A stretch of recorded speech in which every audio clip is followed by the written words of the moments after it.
On this week's Carrier Wrap, we dig into the various use case models expected to propel the 5G market.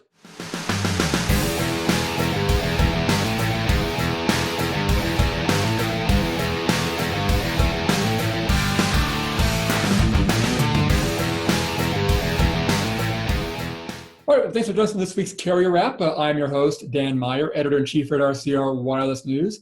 And this week, we are pleased to be joined by Derek Curtin, who is the chairman of the Telecom Council Silicon Valley and also the principal analyst at the Curtin Group to talk a bit about 5G and everything's happening in 5G and the new technologies out there. So, hey, Derek, thanks for joining us this week. We appreciate it. My pleasure, Dan. Thanks for having me here. Always good to have you on. And as we're talking off air a little bit, you've written some great columns for us in the past. Thanks. You know, a lot of very interesting subjects in the telecom space. So, always good to get some insight from you on what's happening in the networks and the space out there. So I guess this conversation, one thing I wanted to focus on a bit was, I guess, the world of 5G and things like that. But again, maybe before we get to that, can you provide a little background on the Telecom Council? Because I know that's something that you've been involved with for quite some time.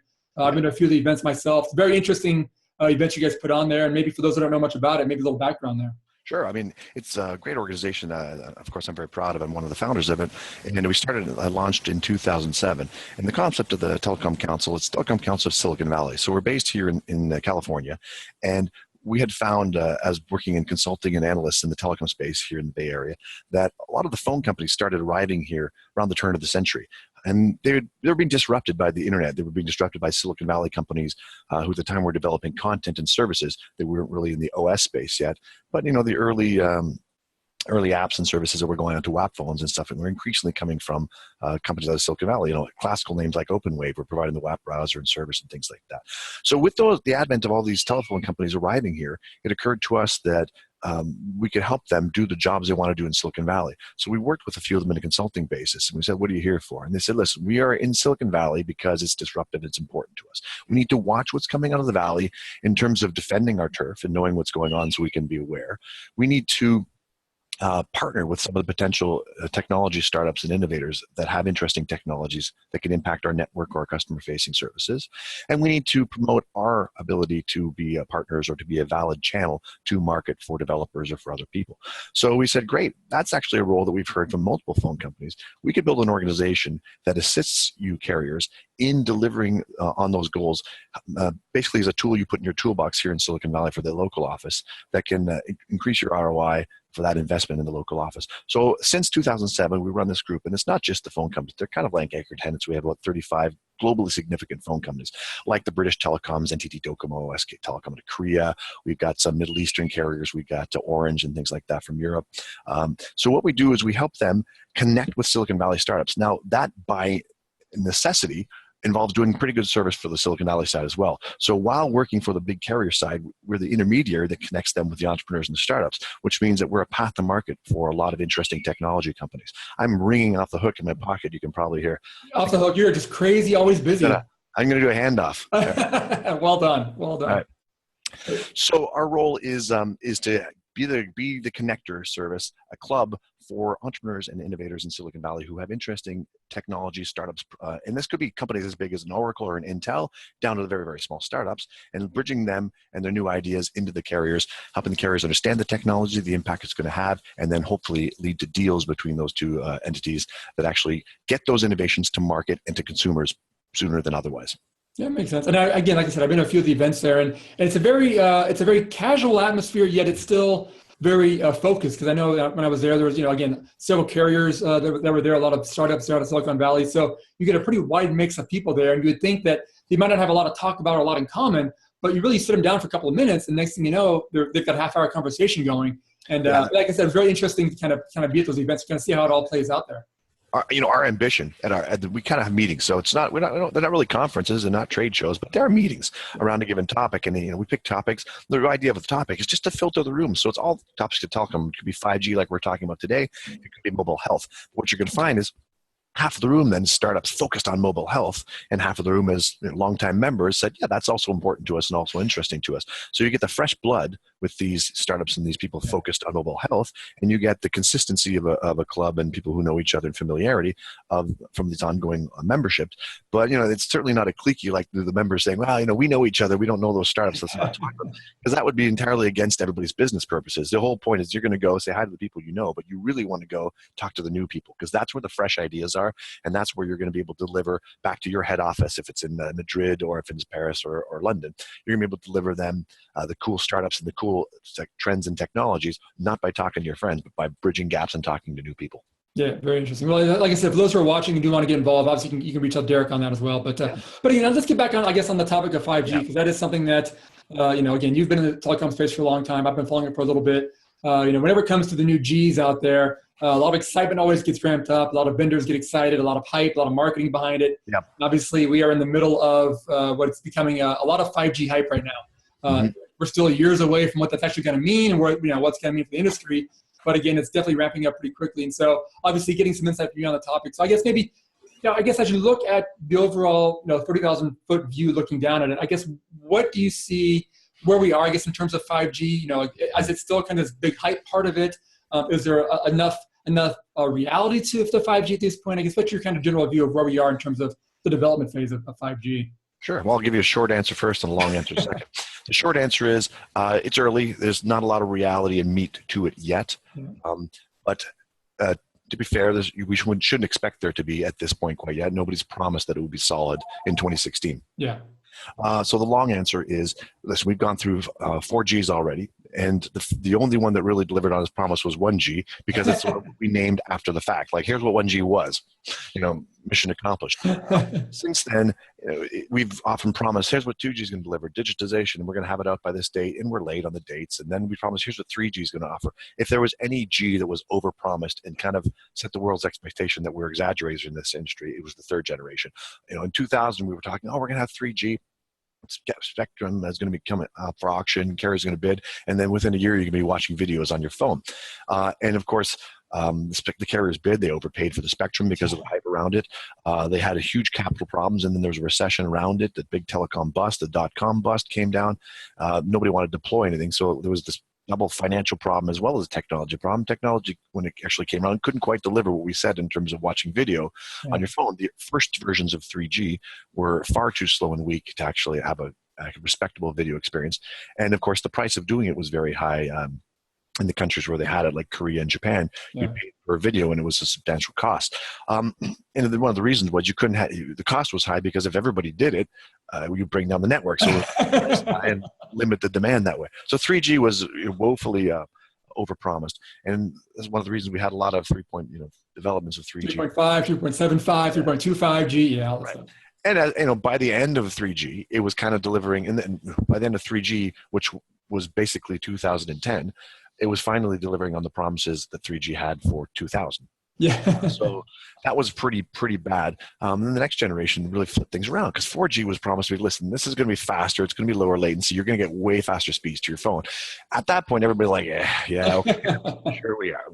And then they started launching the first 4G networks in Stockholm, and then Docomo had one, and then they brought it over into the US. Verizon was very early in the US, and the early adopters this is actually happening. Holy crap. I remember my friends in Stockholm telling me, I don't know, but I'm getting 25 megabits per second to my mobile device. So this stuff looks real. And he's like, yeah, but you're the only person on the network. Actually, it's a small network. It's only in the city, but it's actually got a lot of users, and it seems to be practically usable. So they're going, okay, well, I'll cross my fingers that manages to cross the pond and have the same experience in the United States. But, maybe not 25 megabits per second, but we are really getting broadband speeds to our phones. And it's 4G was one of the first times where you could shake your head and go, holy smokes, this wireless technology is beating a lot of fixed broadband technologies like DSL. And so carriers who had been selling DSL, you're going, this 1.5 megabit per second DSL is snail's pace compared to my phone.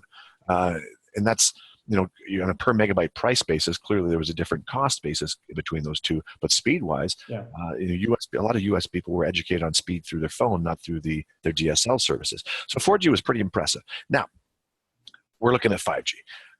And we're saying, what's 5G going to be, and is it going to be one of these things that delivers like 4G did, or is it going to be one of these terrible things like 3G where we deliver 10 years late? And frankly, nobody really knows. But there's two, right now, as we're in 4G and looking at 5G, there's two things to consider. 4G is not done. 5G, everybody's saying, well, mass market rollouts around the world in 2020. Early carriers doing some deploying and some testing on the way there.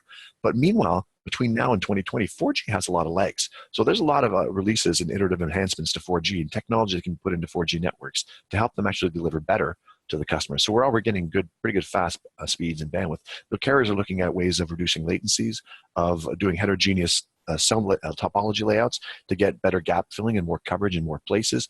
There's a lot of people looking at handoff issues. So one of the technologies that was working into 4G is things like voice over Wi-Fi. Yeah. And then you're looking at, well, what about handing off between cellular and Wi-Fi? And it's a new idea to have a seamless handoff from a cellular network, and you walk into your house or your work and you roll over onto the Wi-Fi network, or you use both simultaneously. And these ideas are ways of getting more out of maybe the 4G experience than we had it when it was first rolled out in 2010, 2011. So 4G's got legs, and that's great, because while we're waiting for 5G, we're actually going to get some iterative improvements on the 4G technology.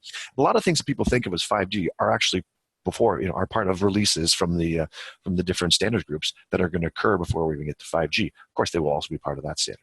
So we got legs in 4G. So now the big question is, what about 5G? Yeah, no, 5G, yeah. And we talked about this just before we started the interview. Yeah. And my answer is, one of the big problems is 5G. People say 5G seems very complex and very nebulous. It's not one thing or the other. It's a whole bunch of things. And the answer is, yes, you've got it.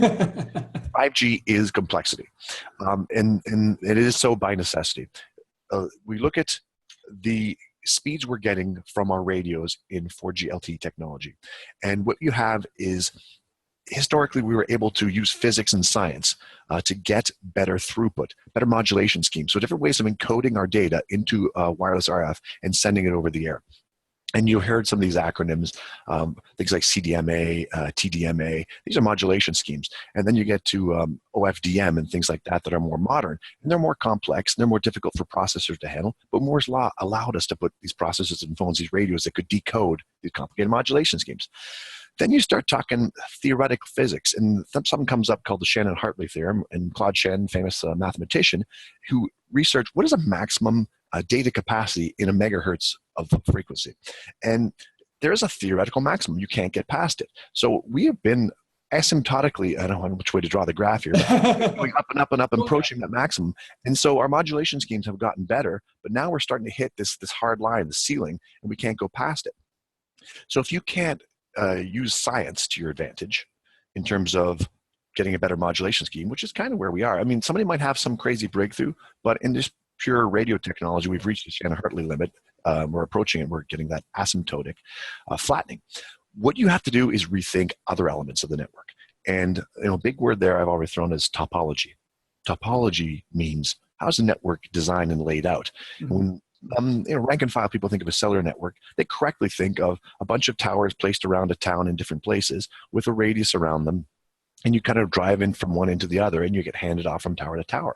And that's a basic cellular network. It's named after beehive cells that have 6 sides and nest in one up against each other. And cell phone carriers made it slightly more effective by dividing each tower into 3 different sectors. Mm-hmm. So that's how networks have looked since the late 80s. In the heterogeneous network, which is a change in the topology, just the notion of, well, let's leave that network up crawling in the town, but a lot of people are congregated around this train station. So we need to aim another cell tower just at that train station. So you're having a sector within a wider sector. And then people are saying, well, what about this subway station? What if we could run an antenna at the subway station and then run a line all the way down the subway line so people have connections all the way along the tracks underground of the train. And so the complexity in the layout is getting different. It's not just these towers around towns. And then the businesses said, well, could we not put a cell phone tower, a femto inside of our business because we get better coverage then? So you're getting these inside building coverages, these repeaters, these micro cells, femto cells. You're getting shifting ability to phase and point and shift antennas in real time to accommodate traffic changes and stuff. So that's a topology change. And that's complex. Yeah. That's just one way. And so now 5G that's a 4G idea, that topology change and heterogeneous networks. 5G takes that heterogeneity, meaning not one homogeneous way of doing things, but multiple ways of doing things, and multiplies it by 3. So not only are we going to have heterogeneity in the geographic design, the topology of the networks, we're going to have heterogeneity in terms of the spectrum use. So you heard the FCC just announced that they're going to start releasing millimeter wave bands and very high frequency bands like 28 gigahertz and up. So remember that we've been doing cellular communications basically around the world, I'll say between 600 megahertz and 2 gigahertz. Yeah. That's where cellular has primarily lived. So we're talking from that 600, 0.6 to 2 gigahertz. We're going to jump and do stuff at 28 gigahertz and above, way different spectrum, and has shorter range but higher capacities. So what you're thinking, well, this is great for that train station thing. We can have radios and phones in the train station that talk at these super high frequencies. They don't travel very far, so it's not like they're going to interfere with other train stations, but they'll give a lot of capacity in this one spot. So historically, the concept of having different bands meant that your phone switched from one band to the other, picked a band, and that's the band you were using. Yeah. In 5G, we're going to say, well, how about keeping that, let's say your radio is talking at 1.9 gigahertz, if you're a CDMA carrier, if you're a Sprint customer in the US, how about adding in that 28, not letting go of the 1.9? So now your radios and your phone are multiplexing. Mm-hmm. That is, using both channels at the same time and aggregating those two flows of data into your phone so that an app you're running or a web page you're looking at, basically leaves your phone, travels on two completely different channels, takes the most bandwidth it can get from both, and gives you the benefit of both those. And if one goes down or one has interference, you have the redundancy of having that second one. So it's faster, offers redundancy, and offers better coverage options. So that's heterogeneity in terms of spectral use. Yeah. And then another idea that 5G and actually later versions of 4G bring as well, but 5G standardizes it, is, well, what about different radio modulation technologies? So we've talked about Bluetooth radios in the past, Wi-Fi radios, and cellular radios as separate and different. Mm-hmm. And everybody knows that their smartphone, they go home and their smartphone can flip over and start using the Wi-Fi. It's not a seamless transition though. And historically, it's also been a switch, like you're switching from cellular and now your phone's data is using your Wi-Fi. It's a hard switch. Yeah. Well, 5G has a concept of, well, why don't we multiplex these together? And what if you're connected to Wi-Fi and connected to cellular at the same time? And once again, using both at the same time to multiplex faster bandwidth or have redundancy, have more resiliency should one go down. And the cool things are that classic services like voice could actually switch between the Wi-Fi, maybe even the Bluetooth, the cellular, and jump around the millimeter wave and pick whatever works and send it just as data packets, hit the network, get validated and authenticated so that we know it's not somebody hacking your phone, and get transported to the person you're trying to talk to. So now we're talking about homogeneity around radio modulation schemes or radio types. So put all those together and say, listen, 5G is complexity. It is that we're taking all these things you've ever used, never heard of. We're going to throw them in this big soup pot and we're going to heat it up, and it's going to taste great. And that's the concept. And so by saying, well, isn't that complex? It's like, yeah, that's exactly what it is. Is it going to work? We don't know. That's the fun part. Yeah.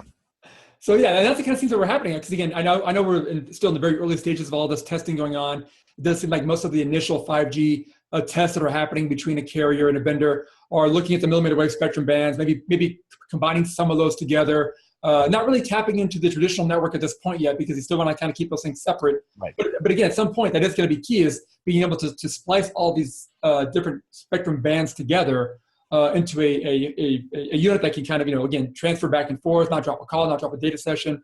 I mean, that's going to be, again, we can do a little bit to an extent now, but being able to put all that stuff together is going to be a big part of this. And again, that's going to be a lot of work involved. And, I know people keep talking about maybe a 2020 timeframe for 5G rollouts. I mean, I think at that point, it might be maybe a little early, but, we'll see how that plays out. But at least we'll get a standard by then. And by that point, once you get the standard, then it seems like you can kind of start working progressively towards an actual rollout of the technology there. Yeah. And there's a bunch of things that are co-developing at the same time that are going to help manage the complexity, like software-defined networks and management and orchestration systems that are designed to, so that this complex management of all these things are not being done by humans and deciding things. It's being done by programs and systems that have been put in place to do best routing, the most efficient things. If portions of a network come down or are congested, automatically reroute and send it to a place that has less congestion. So, but you can't do this kind of complexity manually and by hand, which is one of the reasons cell phone companies say, no, we like it this way. We have these, historically, we have these boxes from this vendor, don't touch it. And if it's working, you don't touch it. The long-term 5G vision, you said they're testing, keeping these things kind of sandboxed and separate. But the long-term vision requires that it attack that complexity question and start mixing the old and the new together. So we evolve the old and it mixes in with the new. Yeah, and again, yeah, the software parts can be huge. I mean, I have another separate show that I do looking just at software, and that's gonna be. It seems like that's gonna be really key to a lot of this because, again, like you said, automation is gonna be a very important part of this because, again, you can't have somebody there manually switching these things back and forth. It's gotta happen in real time and almost have to almost predict what's gonna happen so it can happen so quick that nobody even notices it. So Oh yeah, yeah. software is gonna be a huge In part fact, of the process.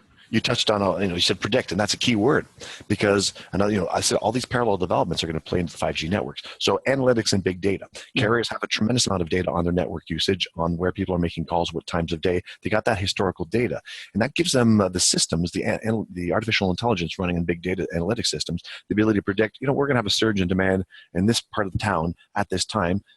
Sometimes like traffic jams are highly predictable, but other things are less predictable. Like if that's obviously the carrier has to put into the system. The Olympics are occurring right now. Here's the particular venues. The system can spit out predictions of what the demand is going to be and prepare the networks through self-organizing networks and software-defined network. It can prepare the networks to handle the surge in demand in a variety of ways. By the way, you talk about. I talk about, I guess, all these crazy ideas that parallel can work together, but crazy things like drones and unmanned vehicles. What if your network predicts, well, there's going to be surge in demand because of the NFL Super Bowl here or the Olympics track and field going on right here. We predict that our network is not going to be able to handle it. We recommend the use of 5 drones, put in these particular 5 locations, click yes to approve, window opens at the top of some building, out fly 5 drones. I mean, this is not crazy, but this is when I'm talking about heterogeneous network. Well, those drones, okay, we're going to deploy them using some, is it going to be 28 gigahertz spectrum because that won't interfere with the old networks? Oh, good. We'll use some of the new spectrum.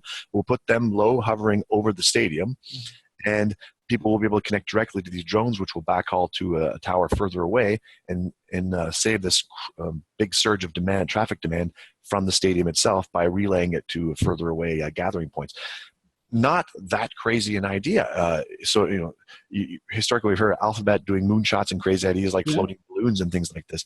But this, with the 2020 timeline, I don't think it's crazy. I think it's just part of the plan for the network. Yeah, I mean, again, it's just like you said, it's complex, obviously, but that's going to be part of what we're looking at is just trying to manage that complexity out there to make all these things work. Because again, they do sound like, they might sound maybe a little crazy initially, but when you explain it, how it can actually work, it kind of makes sense. It's just a matter of how you manage all of that together to happen on a real network in a commercial environment. So that's all that the challenge is there for everybody there. So obviously carriers, they're not aviation companies, so that would require some new set of skills. Maybe a third party provider comes in and says, the expert system from the carrier in Brazil, Oi or whatever, says we need 5 drones over the stadium for the opening ceremonies. Then they go to a vendor and go, okay, well, our system has predicted this. Can you provide the aviation or the drone vendor says, we can provide this platform, an aerial platform as a service. You can come in, stick your radios, we'll carry them up and we'll hover. We have 1 hour hover time per, whatever the specs are for their service, 1 hour hover time per drone. Then we switch. That's great. But, that could easily be a way it is. And there's an opportunity there for aviation platform companies to come into play and things like that. So. Yeah. Well, I guess one thing about the complexity aspect, though, is it does seem like a lot of this is going to require a lot of investment. And that seems to always be a bit of a challenge. I mean, operators obviously go through different investment cycles. I think right now it seems like we're in a bit of a lull, perhaps between the 4G and 5G, where operators, maybe pulling back a little bit on spending in terms of network advances. But I guess that part of it always seems to be a bit of an issue. And I guess there's always a bit of a question around, is there a real business case or a use case or a killer app case or whatever you want to call it for 5G? Is there something that makes this potential investment in 5G worthwhile for these carriers who obviously are public companies, need to keep those investors happy? I guess, how do you look at that challenge in terms of making sure that that's the mechanic? I mean, do you see an app or something that's going to maybe make that worthwhile? Yeah, that's a big question. That was the question with 3G and 4G and 5G. It's like, okay, we're going to invest, but what's the use case? And I'll tell you what, the scary thing is that they're given the same answer for every. For 3G was video. People are going to want to do video, and they launched it, and it sucked for video, and people were like, this is a bad user experience, so people didn't do it. But the funny thing is, the answer was actually right. It just took them to evolve the network to a point where support video. And then, I mean, you take a look, are people doing video on mobile phones? So that year 2000 fantasy of, people are people are going to want to watch video. Who's going to want to watch video on their phone? Well, it turns out everybody. It just took the right user experience and the right price, but everybody wanted to watch video on their phones. 4G, why do we need 4G? More video. Okay, that was also right. So 5G, the first question is, why do people want 5G? My answer is video. Because the answer is always more video Mhm. and more resolution video. So 4K, 2K, and 2.7K. Virtual reality video is very high bandwidth because it's a 360 panorama. Now, there's ways of reducing the bandwidth, like you only deliver what's in front of the person. That's an interesting thing, though. Like, so I'll just work with the VR video as a great example of one thing that has demand for 5G types of data. First of all, you're projecting a screen in front of somebody in a rectangle. It requires, let's say 1080p will be, that's pretty good viewer experience. So we're giving people 1080p. That's a lot of bandwidth over a mobile signal. And then say, okay, well, now we're going to switch to VR. So you have to project 360 around them. What would be the resolution that kept that, 1080p kind of level of granularity? But spread it around 360 and up and over. It's I don't know what it is, but it's a huge amount. I'm sure pi is involved in there. That's a tremendous amount of augmentation of the amount of data. So if you're going to send the 360 sphere around people for them to watch with a pair of goggles on, it'd be a lot of data in a mobile stream. And that's got the carriers kind of worried, like, oh, how are we going to prepare for that? So smart ideas come up like, you know what? You don't really have to send the visuals for what's going on behind me until I look what's behind me, right? You go, okay, great. So we can reduce the amount of data bandwidth that VR video would require by just sending what you're actually looking at in any given moment. Mm-hmm. Then the question comes in the discussion, yeah, but then if I turn my head fast, which is what you do in VR, are you ready? And the answer is, well, you would have to have super low latency to be able to, as you turn your head, react and deliver that video. So not I'm looking at your face when I'm looking this way. Yeah. I'm screaming, and now I'm looking at my wall. So if in a virtual world, if I did the same thing, well, you got to send me wall the second my head gets over here. Yeah. So you can save bandwidth, but you require super low latency. Yeah. So you go, well, how would we get that super low latency? And the answer is actually 5G. So the latencies of 4G would not be satisfactory for a kind of a VR experience. It would require you to send the entire sphere in real time so that as I turn, the image is already there. Whereas 5G would be able to more optimally deliver just what you're looking at because the latency is so slow. So that's one example. By the way, I don't know if VR is a killer. It's interesting, but it's talked about a lot though right now. It's obviously a big part of it right now, yeah. And it's something you could do because you had low latency. So let's talk about something that's real right now. It's Pokemon Go. Not a huge data thing, but as you spin, your people are holding their phones and they're looking for the little Pokemon Go monsters.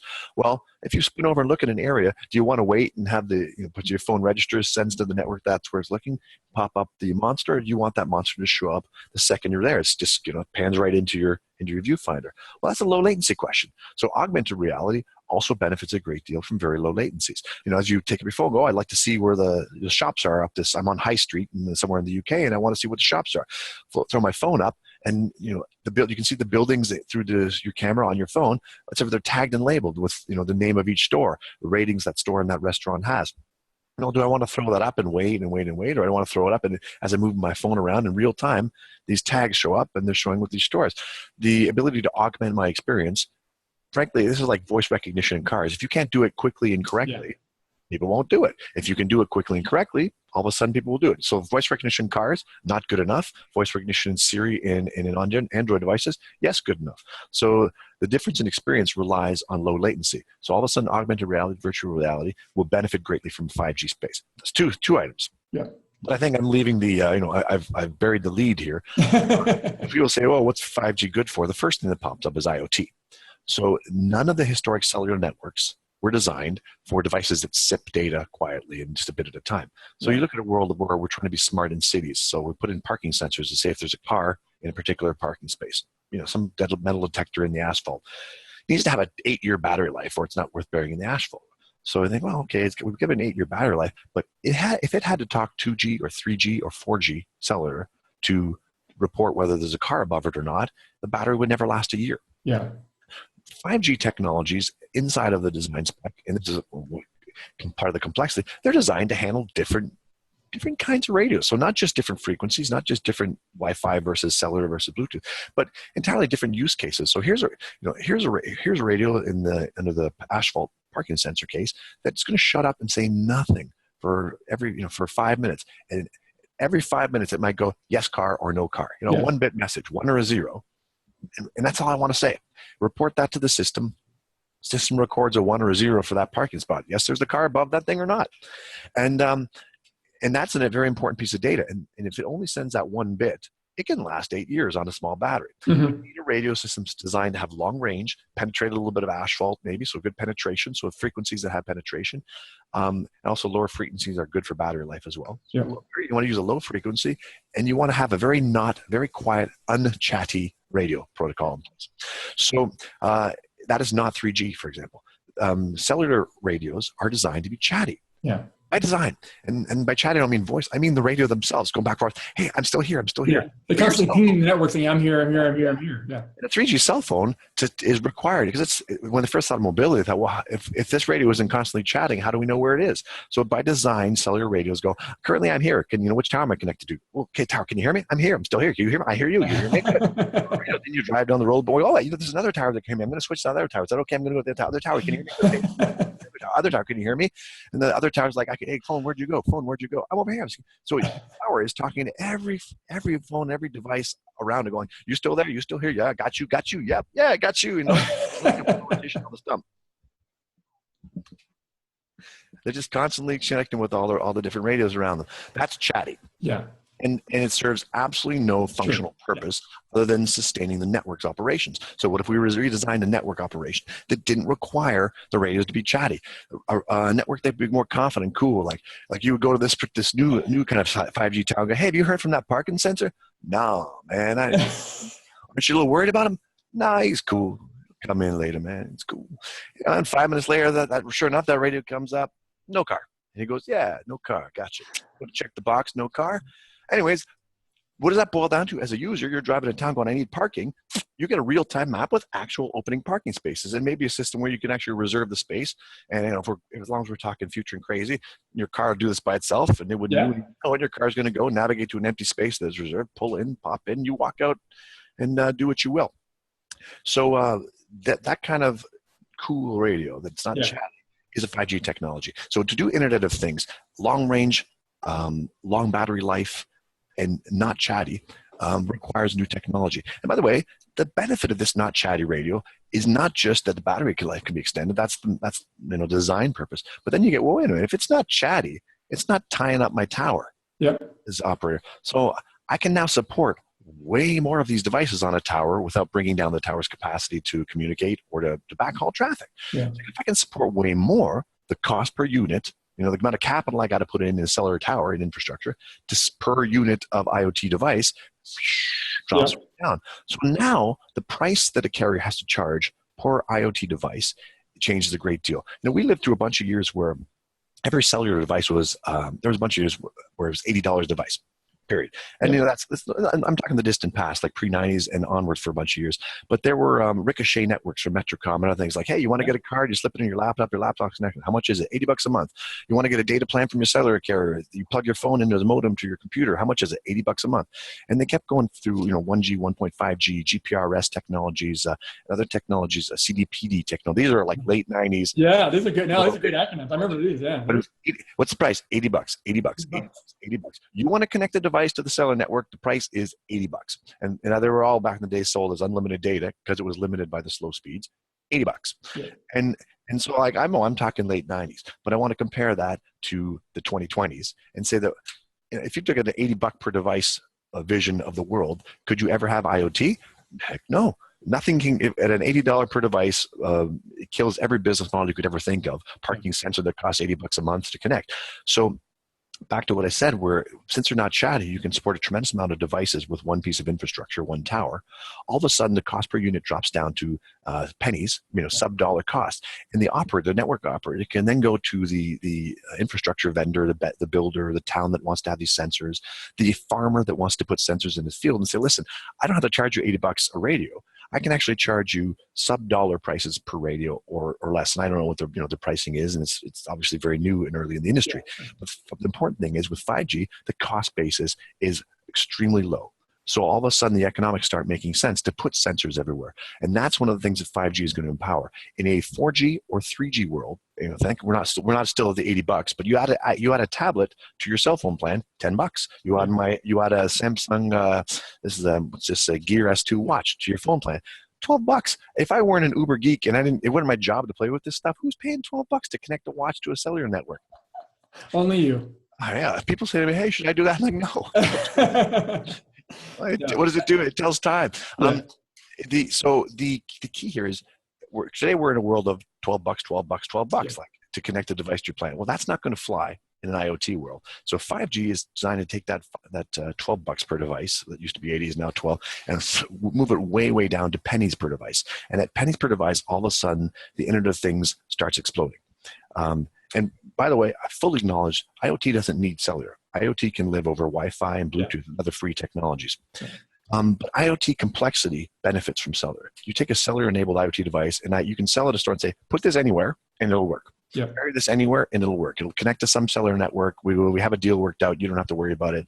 Whereas if you had a Wi-Fi, you'd have to say, well, okay, well, farmer, bury this, but you're going to have to put a Wi-Fi access point on a tower in the middle of your fields, and probably got to lay out a bit of mesh to. Anyway, the farmer's like, yeah. Once you said the second step there, he stopped. Yeah, exactly. Right. But so IoT with a cellular network is a much more friendly user experience. Cellular carriers got to get the business model, got to get the cost down.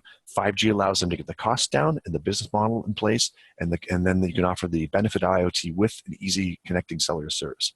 Yeah, no, again, and the complexity part of it, again, I mean, it does seem like there's also the complexity of an operator having to pretty much redo their business model in terms of how they're going to bill, because it does seem like that has to change. And again, because carriers have, like you said, traditionally been very, very basic in terms of billing. They don't want to confuse customers with too many different rate plans, so they kept it really simple. Right. But in the new world, you have to be adjustable and flexible and be able to kind of say, hey, this is what we're trying to do. This is what we need. What can you do for me? And be able to kind of not just go off a standard sheet, but do something different for you. Right. And the one good, cool thing is that the carriers have been kind of getting used to that world. They weren't good for it initially because they were so used to saying 80 bucks, 80 bucks. It took a lot of time to say, I have a tablet and I have a smartphone. How about not charging me? My smartphone's at that days cost me 50 bucks. Why are you charging me 50 bucks to connect my tablet? Can't I just put that into my family devices? So it took a bunch of years before they said, okay, tax on it for 10 bucks plus $2 in taxes or whatever.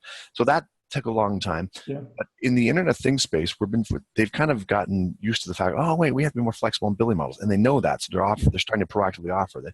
But the connected car has been very good for this industry in the sense of pushing carriers to understand a different way of working with industries. Mm-hmm. So sit down with the car companies go, this model that doesn't work for us. You need to be this, and the carriers like, oh, so every industry we work with is going to have different volume, different data throughputs per device they connect, and so we have to have, like you said, not a simple here's the deal. We have to tell us what your needs are, and we'll come back with a business offering that fits your vertical, fits your industry.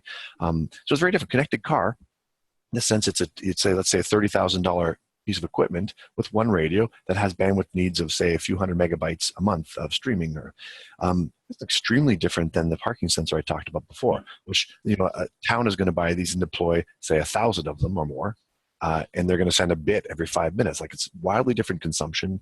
A wildly different chattiness. In a car, you're going to get streaming media, and the parking sensor, you're not. So you can't go at that with one rate card, as you said. Yeah. I'm going to do my Marco Rubio here. Very nice. Yeah, well, that's true. That's a good point in how it's all happening. So, but again, it's going to be a big change in the industry. And that's probably going to be the most exciting part about 5G, really, is the fact that, the technology parts of it are going to be complex and difficult.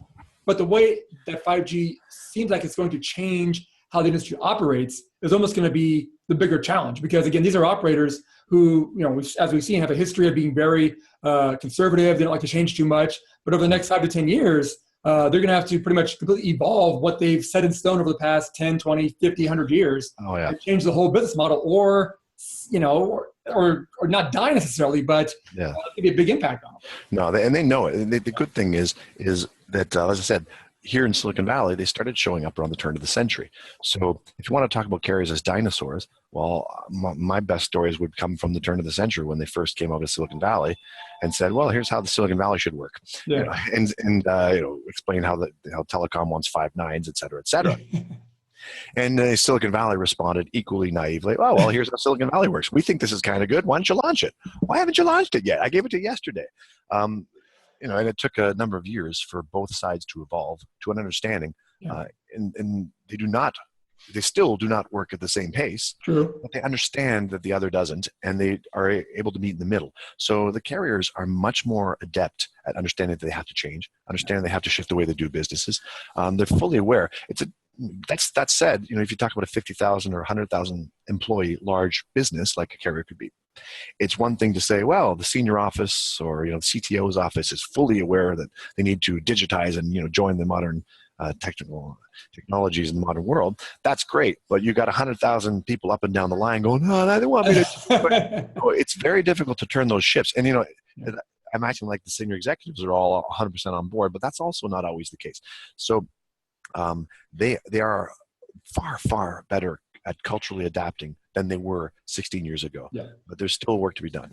Yeah, interesting. Well, again, hey, Derek, I think we can talk on this topic for another 17 days if we needed to on this. But again, I definitely appreciate the great insight. Obviously, the world of 5G is, like you said earlier, it's still in the early stages of this. And so a lot's still evolving. We still don't know a lot what's going to happen. But it does seem like we at least have an idea of where we're going to go, at least in the next couple of months, the next maybe year or two.